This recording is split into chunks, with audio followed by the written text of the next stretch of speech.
Hello, my name is Cassandra Spartz. I am currently a mathematics education major at the University of Wisconsin-Eau Claire.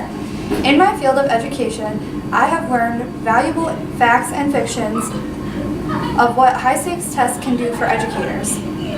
I would like to inform you of some of the disadvantages and advantages of high-stakes testing and how socioeconomic status affects them, and what you can do as educators to help test scores and find a balance in a set of curriculum. Socioeconomic status, put more simply, is where one falls on the social class ladder, such as upper class, lower class, and middle class.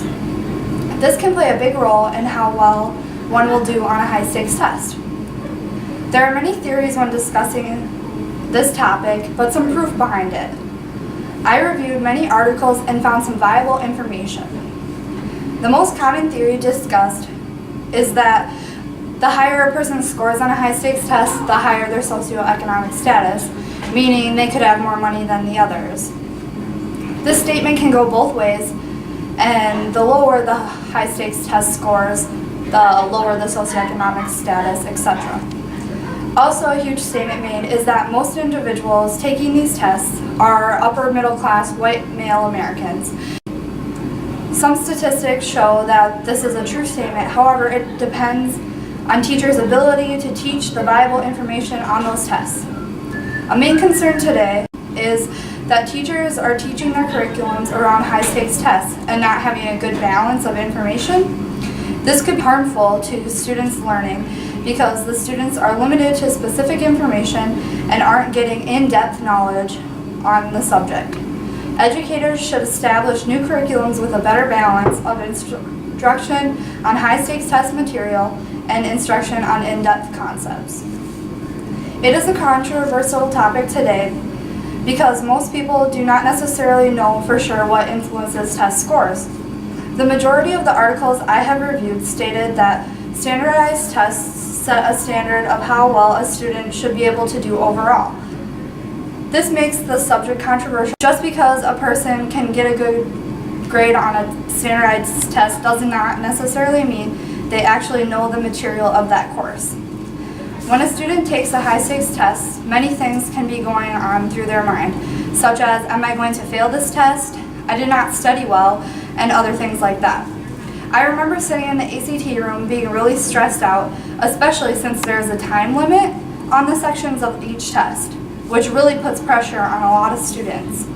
Also, a big issue is if we should even keep the tests, or rather just get rid of them completely. These presidential candidates give their opinions on standardized tests and help us determine our own personal perspectives on the subject. Barack Obama, Hillary Clinton, and Joe Biden give their personal perspectives on standardized tests and if we should keep them or not. Now we know that the goals of this law were the right ones. We know that making the promise to educate every child with an excellent teacher is right. We know that high standards and accountability in the abstract are right. We know that it's right to close the achievement gap that exists in too many cities and towns, and that it's right to focus on the inequitable distribution of resources and qualified teachers in our schools. We didn't need some words in a law to tell us this.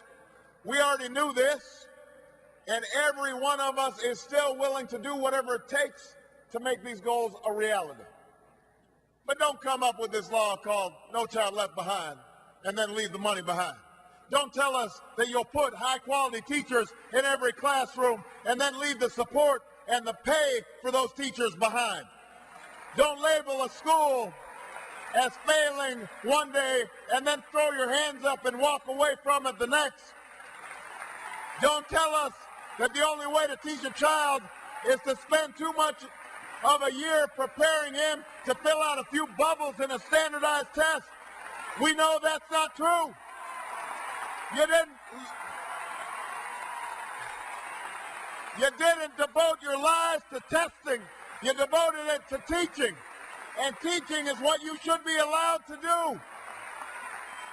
You all know what's happening with No Child Left Behind. The test is becoming the curriculum when it should be the other way around.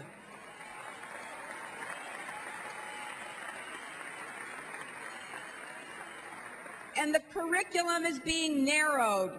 I hear story after story about music and art or physical education or field trips being cut out of the school day to make more time for drilling and routine work to prepare for the test.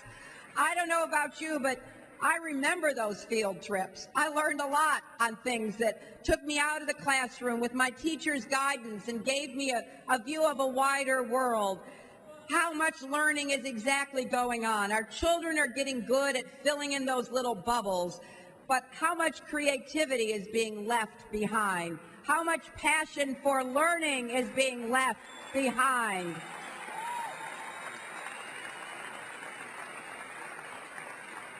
And what about those children who we know are bright and successful in the classroom but simply don't perform well on tests? And we know these children, I know these children, they have tremendous talents, maybe musical or artistic talents. They're made to feel like failures because the curriculum doesn't reward what it is they are good at.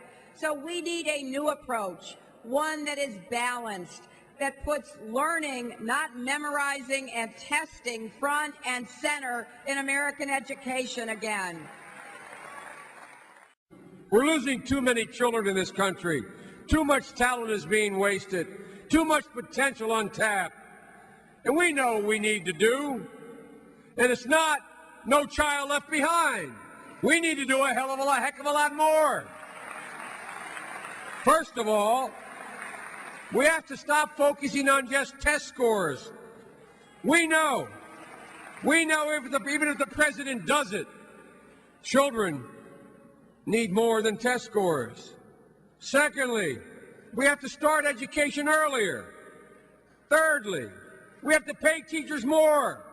Fourthly, we have to reduce class size. And fifth, we have to make higher education available to every child who can qualify. You don't need any more experts coming in before you start teaching in the fall to tell you about what you need. You don't need the administrator telling you. Every single one of you knows in your gut what is needed. I agree with your slogan. A child is more than a test score. You know that. Parents know that. Jill and I know that. So how can you expect our students to build a new economy if all they're doing is filling out bubbles? How can you expect them to think critically? How can you expect them to think critically if all we're doing is testing their ability to memorize things? Most people today do not know that these test scores affect educators. How do these test scores affect educators, you say? Well, the higher a school does as a whole on a high-stakes test, the higher the salaries for the educators. This can be crucial to some schools for their students to do exceptionally well on the tests just so their salaries go up.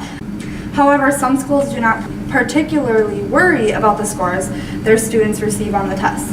There are some proposals on how we can, as future educators, get these scores up. An example of a proposal is not just to teach course material around a test, but however, have a well balance of information taught in a classroom, not just based around this test. So how can we do this? Well, being an education major poses many things that we can do to help the scores go up and still have a good balance of information taught. We can set up new curriculums for students that have a good balance of information on academic tests and also more information on in-depth concepts. I've interviewed a few students asking them some questions about high-stakes tests and socioeconomic status.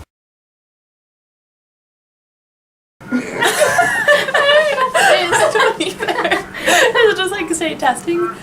Oh, I like it. Well, I think it's good. It relaxes me. I don't like it because I'm not a very good test taker, so it kind of shows that I'm not smart, even though that I kind of am.